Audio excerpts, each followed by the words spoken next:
نبی صلی اللہ تعالیٰ علیہ وسلم نے فرمایا ہے کہ پچھلی قوم میں ایک آدمی تھا جس نے 99 خون کیے تھے۔ اس نے لوگوں سے معلوم کیا کہ دنیا میں سب سے بڑا عالم کون ہے۔ لوگوں نے اس کو ایک خدا کو پہنچے ہوئے راہب یعنی کہ سنیاسی کا پتہ بتایا۔ اس راہب کے پاس گیا اور بولا کہ حضرت میں نے 99 خون کیے ہیں، کیا میری توبہ قبول ہو سکتی ہے؟ راہب نے کہا کہ نہیں، تمہاری توبہ قبول ہونے کی اب کوئی شکل نہیں۔ یہ سنتے ہی اس آدمی نے مایوس ہو کر راہب کو بھی قتل کر دیا۔ اب اس کے پورے 100 قتل ہو چکے تھے۔ اب اس نے پھر لوگوں سے پوچھنا شروع کیا کہ اس دھرتی پر دین کا سب سے بڑا عالم کون ہے۔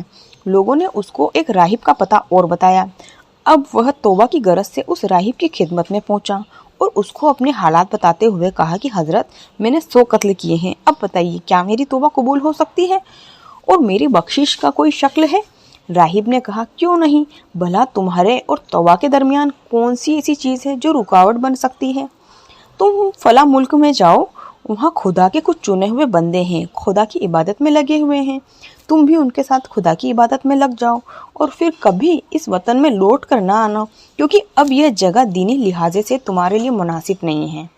وہ آدمی روانہ ہوا اور ابھی راستے میں ہی پہنچا تھا کہ موت کا پیغام آ گیا۔ اب فرشتے آپس میں بحث کرنے لگے۔ رحمت کے فرشتے نے کہا کہ یہ گناہوں سے توبہ کر کے خدا کی طرف متوجہ ہو کر ادھر آیا ہے۔ عذاب کے فرشتے نے کہا کہ نہیں، ابھی اس نے کوئی نیک عمل کیا ہی نہیں ہے۔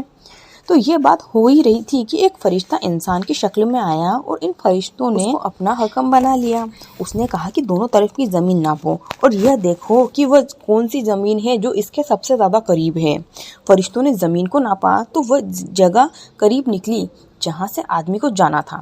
جاتے ہوئے رحمت کے فرشتے نے اس کی روح قبض کر لی اور خدا کے دربار میں وہ آدمی بخش دیا گیا۔